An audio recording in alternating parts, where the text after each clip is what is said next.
안녕하세요, 김촌입니다. 먼저 어제 윤 대통령은 연평도 포격 전의 유가족이 이제 연평도 포격 도발에 우리 정부가 당당하게 북한 사과를 요구해야 한다. 그러자 윤 대통령은 사과받을 필요가 없다. 그러한 일이 지금 벌어지면 원점 타격으로 대응하면 된다고 말하며 필요시 현장에서 선조치 후보고 하도록 하겠다는 뜻도 밝힌 것으로 전해졌습니다. 그러자 대통령실에선 화들짝 놀라며 무조건 모든 도발에 원점 타격을 하겠다는 얘기가 아니다. 현장에서 각 도발에 맞게 매뉴얼대로 대응하라는 이야기라고 수습했습니다. 이렇게 막 던지는 윤 대통령 때문에 2030은 국지전 준비하겠는데요. 그런데 오늘은 또 출근길 기자들이 박순애 후보자 음주운전을 묻자 윤 대통령은 이렇게 말합니다. 윤 대통령은 장관 후보자에 대한 의혹이 제기고 있다는 질문에 어떤 후보자냐고 반문하며 하도 이슈가 많아서 의혹 기사를 꼼꼼히 보지는 못했지만 의혹이 팩트인지 그걸 더 확인해야 되지 않겠느냐. 이어 기자들이 박 후보자의 음주운전 이력을 거론하자 글쎄 뭐 음주운전 자체만 가지고 이야기할 것이 아니라 여러가지 상황이라든가 가벌성이라든가 도덕성 같은 것을 다 따져봐야 되지 않겠느냐. 음주운전 그 자체만 가지고 이야기할 건 아니다. 아니 음주운전 자체만으로 끝난 건데 역시 맨날 술독에 빠져있는 사람은 음주운전 마인드가 차원이 다릅니다. 이래놓고 무슨 나라가 바로 서고 법치를 운운할까요. 하여간 집에만 다녀오면 윤 부인이 워딩을 전해주는 것인지 기상천외한 답변을 내놓는 경우입니다. 이거 압수수색 1000곳은 해야 할 건데. 또한 대통령은 너무 이슈가 많다며 박순애 후보자에 대한 언급만 하며 김승희 후보자에 대한 언급은 쏙 빼놨습니다. 정치자금으로 차량 구입에 101세 김승희 어머니가 보상 노린 컨테이너 위장 전입 의혹이 차고 넘치는 상황인데요. 때문에 이 정도면 압수수색 100곳은 물론 1000곳은 해야 할 텐데 라는 시민들 반응이 나올 정도입니다. 이것도 국회의원 출신이라 봐주고 넘어가는 건 아닌지 지켜봐야겠습니다. 대통령실 참모들이 수첩을 폐기하는 까닭은 이렇게 대통령이 출근길마다 집에만 다녀오면 윤 부인의 지령을 받았는지 흰소리를 늘어놓는 사이 대통령실 참모들은 열심히 수첩을 파쇄기에 갈아버리고 있다고 합니다. 한 대통령실 관계자, 여기서 쓴 수첩은 파쇄기에 갈아버리고 있다. 관련 상결에 한 대통령실 관계자는 최근 기자에게 가급적 수첩은 남기지 말라고 주변에서 조언을 들었다. 박근혜 정부 국정농단 사태 당시 안종범 수첩이 스모킹건이 되지 않았냐. 그래서 쓴 수첩은 폐기한다. 다른 대통령실 관계자는 안종범 수첩에 대한 기억은 다 강력하게 남아있는 건 아니겠냐. 폐기하라고 지침을 받은 적은 없지만 다 쓴 수첩은 당연히 다 폐기해야 되는 거 아니겠냐. 참고로 안종범 전 수석의 수첩은 박근혜 최순실 국정농단 사건 수사부터 재판까지 결정적 증거 구실을 했는데요. 이 수사를 당시 검사였던 윤석열 대통령이 했습니다. 거기다 윤석열 정부 들어 내부 보안 규정은 더욱 엄격해졌고 용산 대통령실 청사 안으로 들어가려면 보안앱을 따로 설치해야 한다고 합니다. 물론 윤석열 부인은 보안은 프리패스인데요. 그런데 수첩도 녹취도 없이 어떻게 경위 횡설수설 지시사항의 진위를 어떻게 파악할까요? 보안 규정이 엄격해진 게 아니라 증거인멸이 치밀해졌다고 해야죠.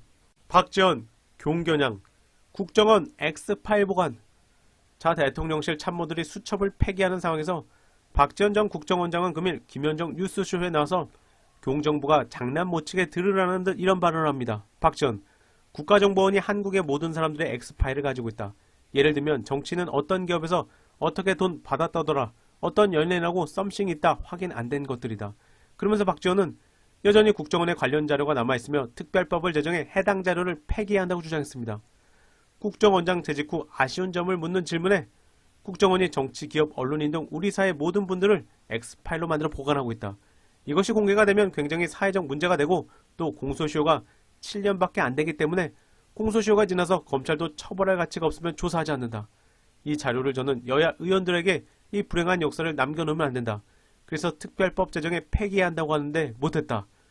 박 전 원장은 모든 사람의 X파일이 있냐는 질문에 60년간의 X파일이 모두 국정원 서버에 있다. 전체가 있다. 김현정 앵커도 정치, 언론, 기업인이다. 그 내용을 보면 다 카더라 또는 소위 증권과 정보지에 불과한 찌라시 내용들이다. 박지원은 하태경 국민의힘 의원과 대화했던 사안을 공개하며 저는 국회에서 이걸 공개하면 의원님들 이혼당합니다 했더니 국민의힘 하태경 정보위 간사가 자기는 그렇게 안 살았는데 원장님 왜 그렇게 말씀하십니까? 왜 제가 이혼당합니까? 했다.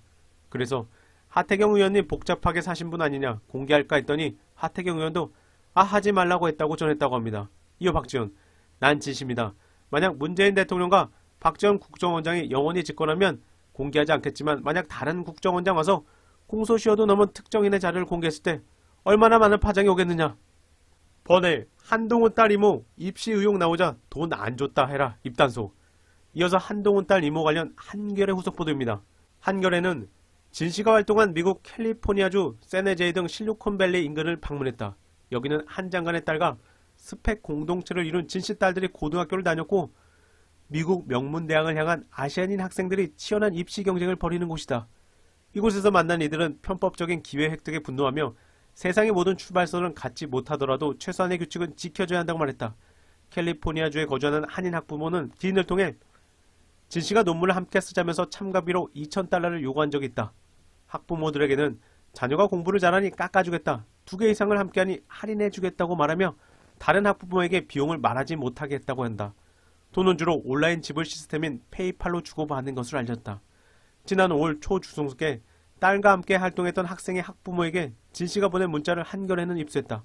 문자, 어디서부터 뭘 어떻게 말씀드려야 하는지 일단 지인분들이 궁금해하는 것이 고액 컨설팅을 했냐는 것입니다. 이름이 거론되는 분들은 다같이 말을 맞추었으면 합니다. 멘토 비용을 모두 돌려드릴 예정이니 제게 비용을 지불하지 않았다고 하시는 게 노이즈가 가장 없을 듯합니다. 마무리로 한겨레는 진씨가 두 딸과 한 장관 딸의 스펙 쌓기에 얼마나 관여했는지, 여러 학생들에 대한 입시 컨설팅을 하면서 대필이나 표절, 탈세 등의 불법적인 활동을 하지 않았는지 등 의문이 커지고 있지만 진실은 제대로 드러나지 않고 있다. 왜 조국 전 장관처럼 수사를 안 할까요? 대한민국 장관과 그 가족 클래스 대단하네요. 이번 영상은 여기까지입니다. 감사합니다.